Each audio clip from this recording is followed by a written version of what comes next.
지금부터 9월 5일 토요일 새벽 예배 하나님께 드리겠습니다. 다 함께 묵상 기도 드리겠습니다.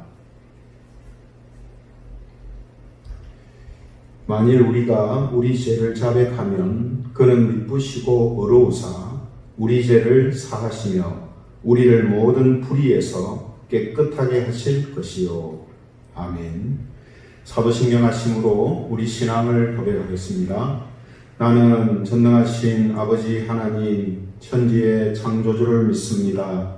나는 그의 유일하신 아들 우리 주 예수 그리스도를 믿습니다. 그는 성령으로 잉태되어 동정녀 마리아에게서 나시고 본디오 빌라도에게 고난을 받아 십자가에 못 박혀 죽으시고 장사된 지 사흘 만에 죽은 자 가운데서 다시 살아나셨으며 하늘에 오르시어 전능하신 아버지 하나님 우편에 앉아 계시다가 거기로부터 살아있는 자와 죽은 자를 심판하러 오십니다. 나는 성령을 믿으며 거룩한 공교회와 성도의 교제와 죄를 용서받는 것과 몸의 부활과 영생을 믿습니다. 아멘. 찬송가 521장 함께 찬송 드리겠습니다. 찬송가 521장 찾으셔서 함께 찬송 드립니다.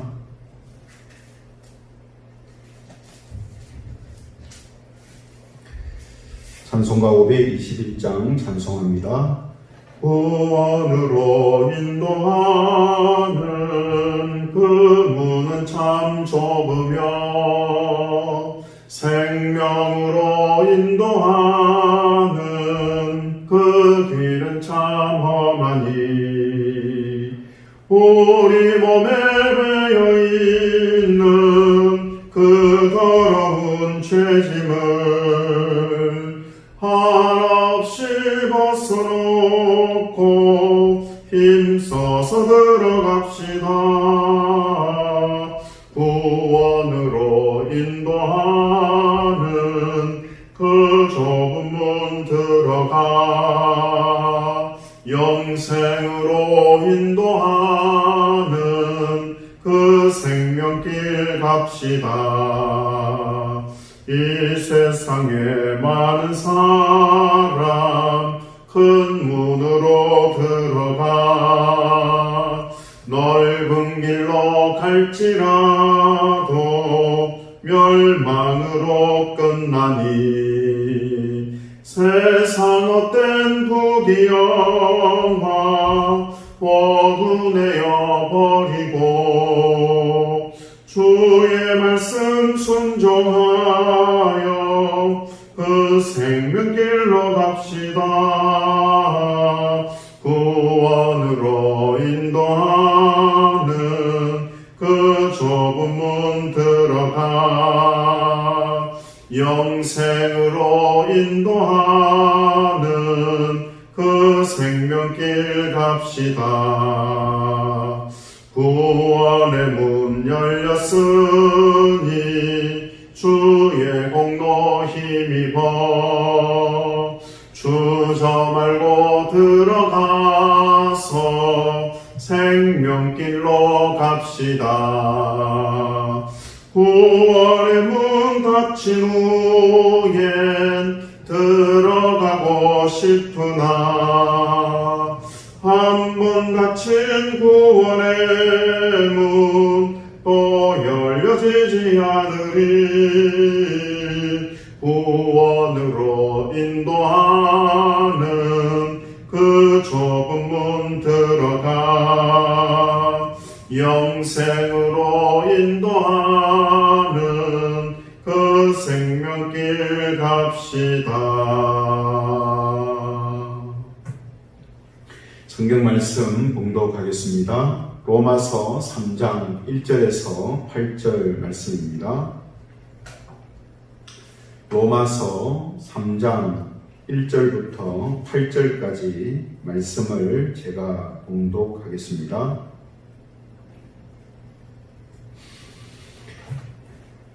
로마서 3장 1절에서 8절까지 말씀을 제가 공독합니다. 그런즉 유대인의 나음이 무엇이며 할례의 유익이 무엇이냐? 범사에 많으니 우선은 그들이 하나님의 말씀을 맡았음이니라. 어떤 자들이 믿지 아니하였으면 어찌하리요? 그 믿지 아니함이 하나님의 미쁘심을 해하겠느냐? 그럴 수 없느니라. 사람은 다 거짓되되 오직 하나님은 참되시다 할지어다. 기록된 바 주께서 주의 말씀에 의롭다함을 얻으시고 판단받으실 때에 이기려 하심이라 함과 같으니라. 그러나 우리 불의가 하나님의 의를 드러나게 하면 무슨 말 하리요? 내가 사람의 말하는 대로 말하노니 진노를 내리시는 하나님이 불의하시냐? 결코 그렇지 아니하니라. 만일 그러하면 하나님께서 어찌 세상을 심판하시리요? 그러나 나의 거짓말로 하나님의 참되심이 더 풍성하여 그의 영광이 되었다면 내가 죄인처럼 심판을 받으리요? 같이 읽겠습니다. 또는 그러면 선을 이루기 위하여 악을 행하자 하지 않겠느냐? 어떤 이들이 이렇게 비방하여 우리가 이런 말을 한다고 하니 그들은 정죄받는 것이 마땅하니라.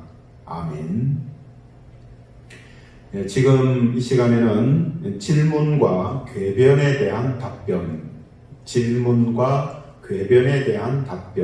이런 제목을 가지고 하나님 말씀을 함께 나누겠습니다.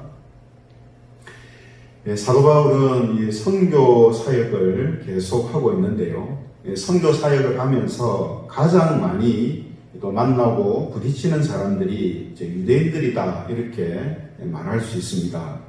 그런데 이 유대인들을 볼 때마다 그들이 자랑스럽게 생각했었던 율법과 성민, 또 할례, 이런 것들을 구원받은 하나님의 백성이 되게 하지 못한다. 할례 받는 것, 율법을 소유하고 있는 것, 하나님을 아는 백성이라는 것, 이런 것들이 구원받은 하나님의 백성이 되게 하지는 못한다 하는 사실을 전했다라는 것입니다. 그러니 당연히 유대인들이 들었을 때에 바울의 이런 말은 정말 듣기 싫은 말이고 분노할 수 있는 그런 말이 되는 것이죠. 그래서 바울은 유대인들의 미움과 극심한 박해를 받았습니다.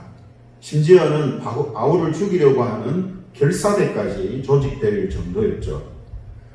그러나 바울은 자기 동족들을 사랑하는 마음을 가지고 고난과 죽음의 위험을 무릅쓰고 계속해서 유대인들을 향한, 또 이스라엘을 향한 하나님의 뜻을 전하고 가르치게 됩니다. 그리고 전도의 현장에서 유대인들이 하는 중요한 질문과 궤변들에 대한 답변을 오늘 본문에서 기록하고 있거든요. 그 질문과 답변이 지금 이 시대의 기독교인들한테도 해당되는 그런 유용한 내용들이라고 말할 수 있습니다. 그래서 오늘 본문을 통해서 당시의 유대인들이 던졌던 질문과 이 궤변을 통해서 하나님의 뜻을 우리가 함께 살펴보려고 합니다. 앞서 사도 바울은요, 유대인들이 자랑스럽게 생각했던 것들이 자신들을 어렵게 하지 못하고 하나님의 진노를 피하게 하지 못한다 하는 말을 했거든요. 그래서 앞서 말씀드린 것처럼 이런 말을 들은 유대인들이 바울에 대하여서 불만을 가지고 또 그를 좋게 생각하지 않았던 것입니다. 그러니 바울을 향하여서 관련된 질문을 던질 때도 좋은 의미의 호의를 가지고 질문을 하는 게 아니고 뭔가 악의와 또 불만을 가지고 하는 질문들을 던지게 됩니다. 그 첫 번째 질문이 본문 1절에 나오는 질문이거든요. 1절을 보시면 그런즉 유대인의 나음이 무엇이며 할례의 유익이 무엇이냐, 이렇게 말하고 있습니다. 이 말은 무슨 뜻인가 하면 바울의 말처럼 하나님의 승민이라는 것, 또 율법을 받았다는 것, 또 할례를 행한다는 것, 이런 것들이 구원을 보장하지 못한다면 유대인이라는 사실과 또 할례를 받는 것이 다른 나라 사람들보다 나은 것도 없고 유익도 없지 않느냐 하는 그런 이제 질문입니다. 그죠? 그런데 여러분 사실 이제 이 질문은 하나님을 원망하고 하나님께 책임을 이제 돌리는 이제 질문이 되는 거죠. 왜 그렇습니까? 유대인과 할례 이런 것들이 다른 민족의 사람들보다 자신들에게 좀 더 나음을 주고 또 유익을 주지 못하는 것이라면 왜 하나님께서는 이런 거추장스러운 것들을 자신들에게 주시고 또 행하도록 하셨는가 하는 거죠. 그러니 이것은 질문이 벌써 하나님을 향한 불평하는 마음을 가지고 또 바울에 대하여서 불만을 가지고 하는 질문이다라는 것이죠. 그런데 여러분 이 질문을 지금의 기독교인들한테 적용하면 마치 바울이 이렇게 얘기한 겁니다. 모태신앙이나 유아세례, 학습, 입교 같은 것을 받았다 할지라도 예수님을 믿는 신앙으로 살지 않으면 구원을 받을 수 없다라고 말하는 것하고 같은 거거든요. 그렇죠? 그러면 여러분 세례라든지 또 이 모태신앙이라든지 이런 것을 중요하게 생각하고 있는 사람들한테는 그렇게 반가운 소리가 아니죠. 그리고 이런 말에 대해서 반박하는 질문이 그럼 하나님께서 왜 우리를 기독교 집안에서 태어나게 하시고 또 이런저런 신앙의 의식들을 행하게 하셨냐? 그거 아무 무의미한 것 아니냐? 그죠? 하나님께 책임을 돌리는 것하고 비슷하다는 것입니다. 이런 유대인들의 질문에 2절로 답변을 합니다. 2절을 보시면요. 범사에 많으니 우선은 그들이 하나님의 말씀을 맡았음이니라. 그러니까 유대인이 된 것과 율법을 소유하고 또 할례 같은 여러 가지 의식들을 행하는 것, 그것이 더 많은 유익을 주는 것이라는 거죠. 예, 많은 유익을 주는 것이지만 그 중에서 가장 좋은 유익이 뭐냐? 하나님의 말씀을 남보다 더 먼저 알고 그 말씀으로 남보다 더 먼저 믿음으로 어렵다 하심을 받고 또 구원 얻을 수 있는 기회와 여건이 주어진 것이다 라는 것이죠. 이것만큼 유익된 게 어딨습니까? 그죠? 그러므로 이 말은요, 하나님의 말씀이 주어진 것 하나만 해도 유대인들한테는 다른 어떤 민족의 사람들이 가질 수 없었던 큰 기회와 많은 여건이 그들에게 주어진 것이다라는 그런 이제 의미가 되는 것입니다.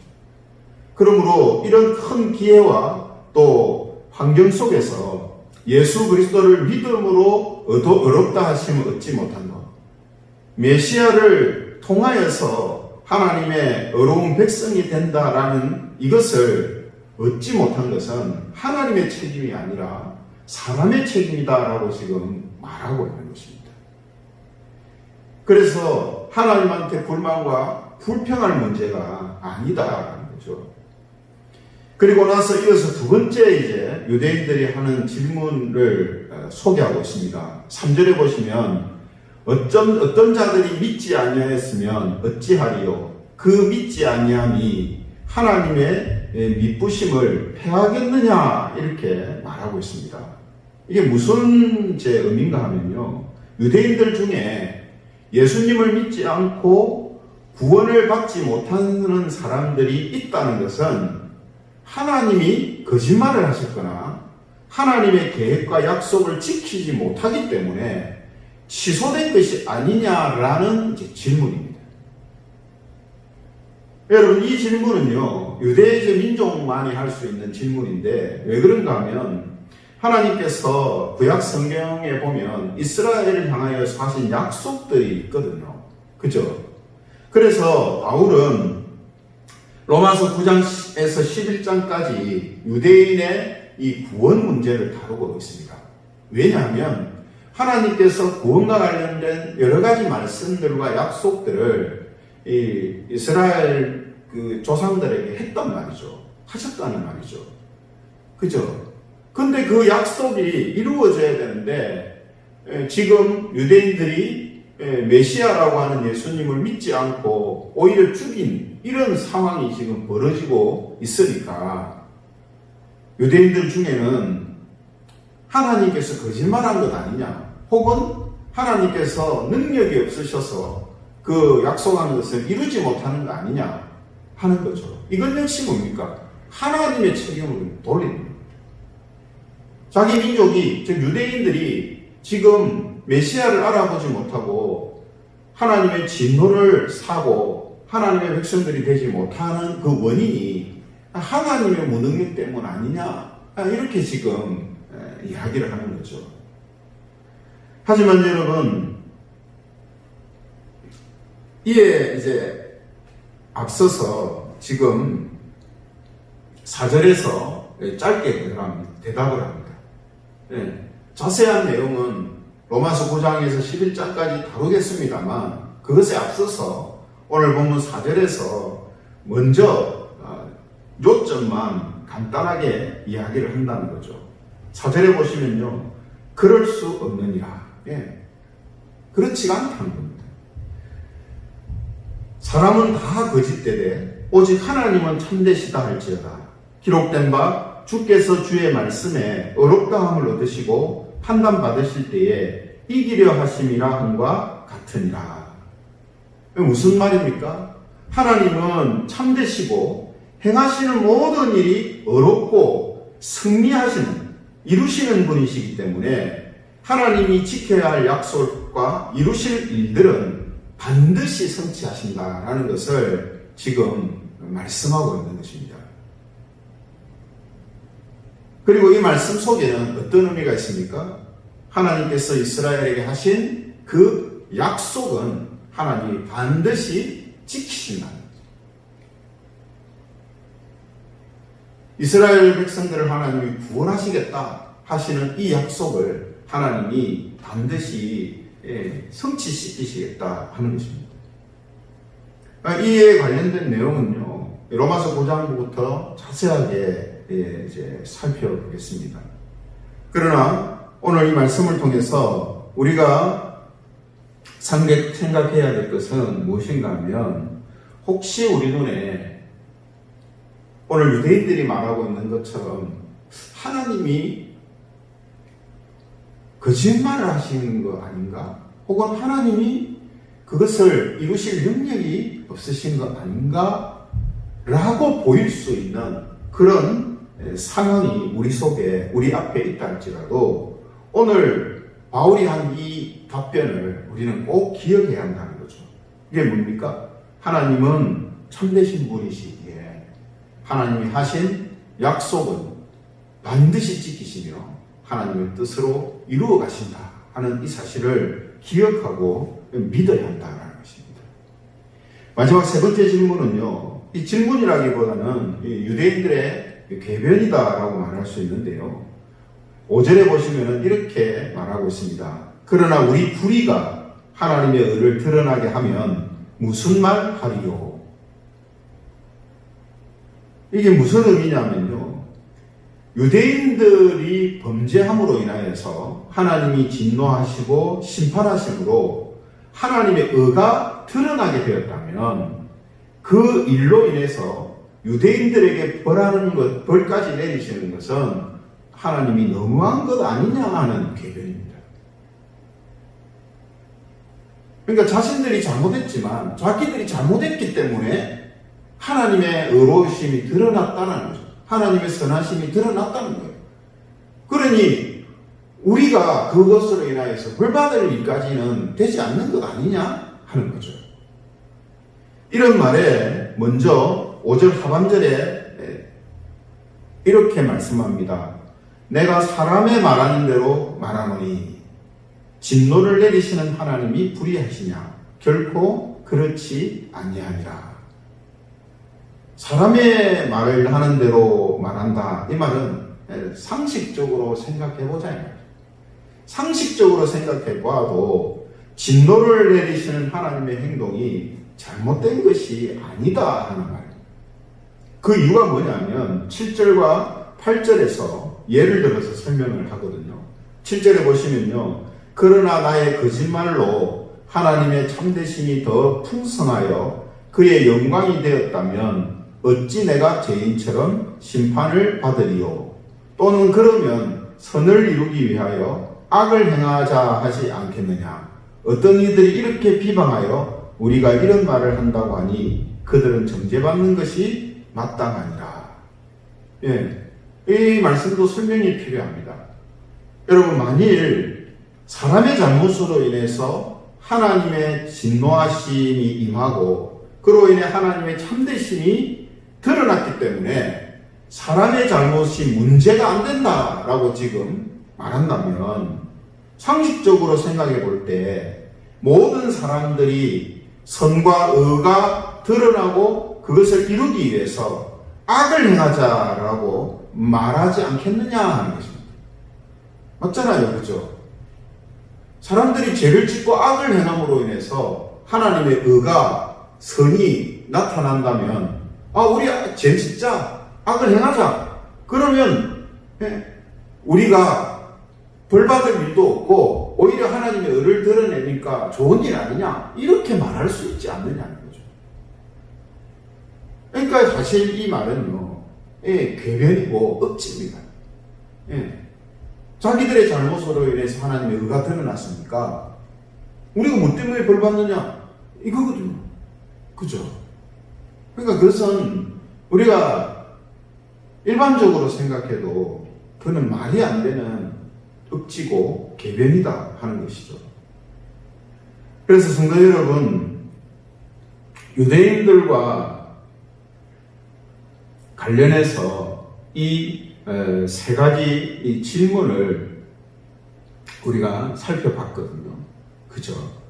그러므로 오늘 이 세 가지 질문과 답을 우리가 보면서 유대인들의 이런 이 태도와 또 그들의 어떤 생각들을 보면서 이제 놀라게 되는 게 있습니다. 그게 뭐냐면, 자기들의 죄와 잘못이 명백하게 있는데도 죄에 대하여서 주목하고 자신들의 죄를 인정하거나 잘못을 회개하려는 태도를 보이지 않는다.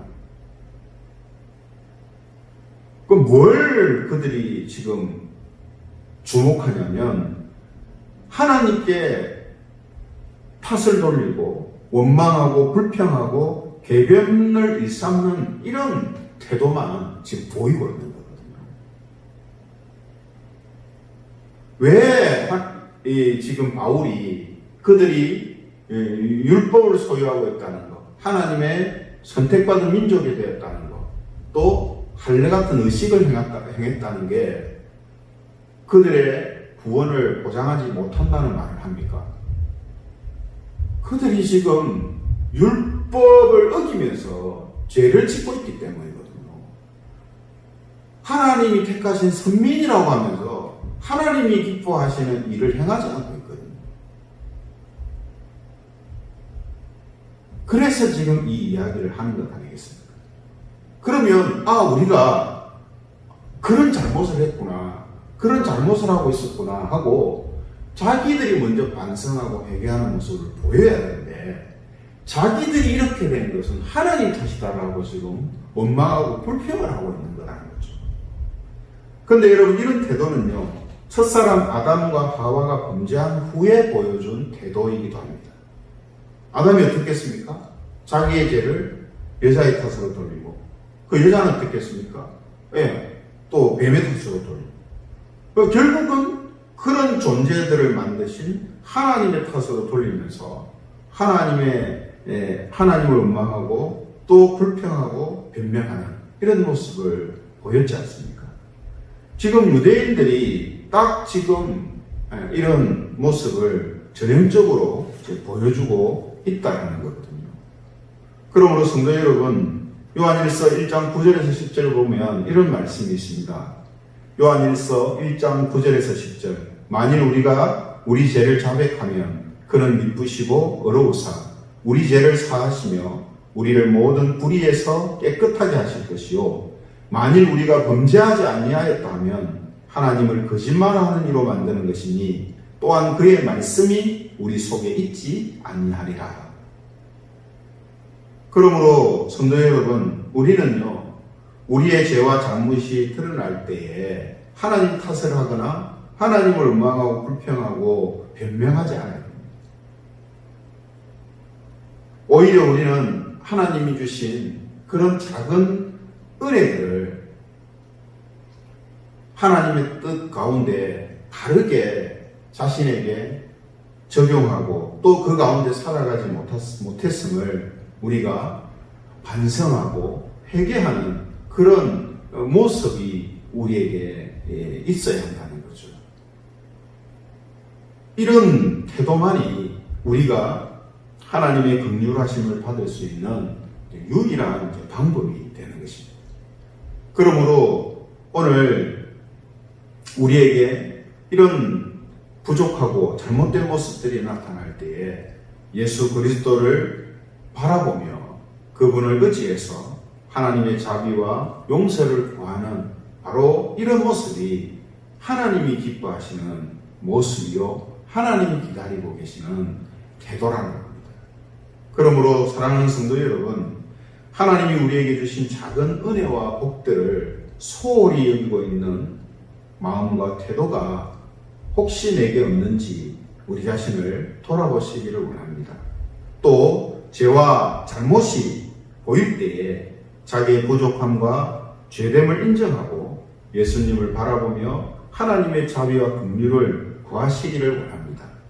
그래서 하나님께서는 이런 우리들을 기뻐하시고 우리를 새롭게 하시는 은혜를 베풀어 주실 것입니다. 이것이 바로 우리의 죄와 잘못이 드러날 때 우리가 취해야 할 유일한 방법이며 최선의 방법이라는 사실을 다시 한번 우리가 기억하면서 오늘도 이런 마음과 태도로 살아가는 그런 저와 여러분들이 되시기를 주님의 이름으로 축원합니다. 우리 다 함께 말씀을 생각하시면서 기도하겠습니다. 오늘 우리의 부족함과 잘못됨이 드러나고 나타날 때에 원망이나 불평, 하나님의 탓으로 돌리는 이런 마음이 아니라 우리 자신의 부족함과 연약함을 시인하고 인정하며 하나님의 자비를 구하는 이런 모습으로 나아가게 하여 주시옵소서. 이렇게 기도하면 좋겠습니다. 그리고 그런 모습으로 나아갈 때에 예수 그리스도 안에서 하나님의 긍휼히 여기심과 또 하나님의 새롭게 하심이 우리에게 있게 해달라고 함께 통성으로 기도드리겠습니다. 하나님, 오늘도 유대인들이 하나님을 향하여서 변명하고 불평하고 궤변을 늘어놓는 이런 모습들을 우리가 보게 됩니다. 혹 이런 모습이 우리에게 있지 않도록 우리 자신을 항상 돌아보게 하여 주시고 그로 인해서 우리의 부족함과 잘못됨이 나타날 때에 깨달아질 때에 하나님께 자비와 긍휼을 구하며 예수 그리스도를 의지하는 믿음의 모습을 보이는 저희들이 되게 하여 주옵소서. 그래서 하나님 안에서 새롭게 하시는 그러한 은혜들을 계속해서 경험케 하여 주시고 우리가 더욱더 하나님이 기뻐하시는 그런 모습으로 살아갈 수 있도록 인도하여 주시옵소서. 또 하나 우리 기도할 것은요, 우리 유년부를 위해서 유년부의 부흥과 성장, 또 유년부에 속해 있는 우리 어린이들과 그 가정을 위해서 함께 기도드리겠습니다. 하나님 아버지, 우리 교회 또 유년부의 부흥과 또 성장을 위해서 기도드립니다.